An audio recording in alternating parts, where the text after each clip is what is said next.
জাহানালী সেতু খুলনার রূপসা নদীর উপর নির্মিত বাংলাদেশের দক্ষিণ পশ্চিমাঞ্চলের সবথেকে বড় সেতু।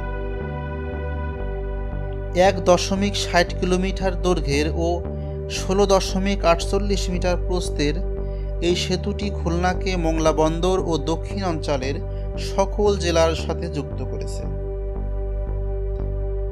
আর এজন্যই এই খান জাহানালী সেতুকে খুলনার প্রবেশদ্বার বলা হয়।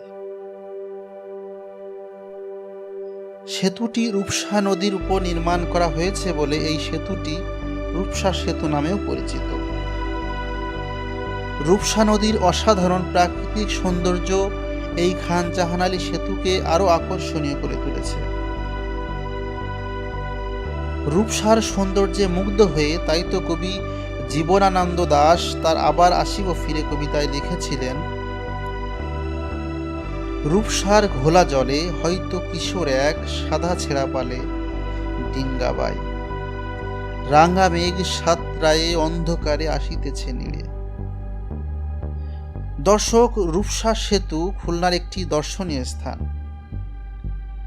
এখানে প্রচুর দর্শনার্থীর জনসমাগম ঘটে।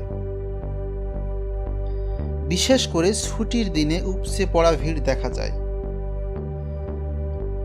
দর্শনার্থী ও অযান্ত্রিক যানবাহনের জন্য সেতুটিতে আলাদা লেনের ব্যবস্থা করা হয়েছে। সেতুতে ওঠার জন্য এর দুই পাশে 2টি করে মোট 4টি সিঁড়ি রয়েছে। দর্শনার্থীরা সেতুর নিচ থেকে সহজেই এই সব সিঁড়ি বেয়ে উপরে উঠতে পারে।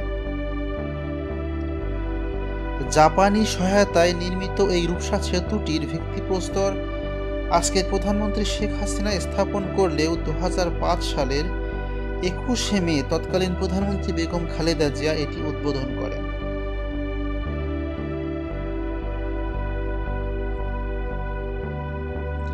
দর্শক, রূপসা সেতু নিয়ে আমাদের আজকের ভিডিওটি ভালো লাগলে অবশ্যই লাইক, কমেন্ট ও শেয়ার করতে ভুলবেন না।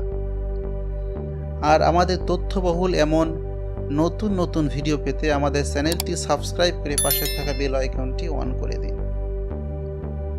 সবার সুস্বাস্থ্য মঙ্গল কামনায় আজ এ পর্যন্ত।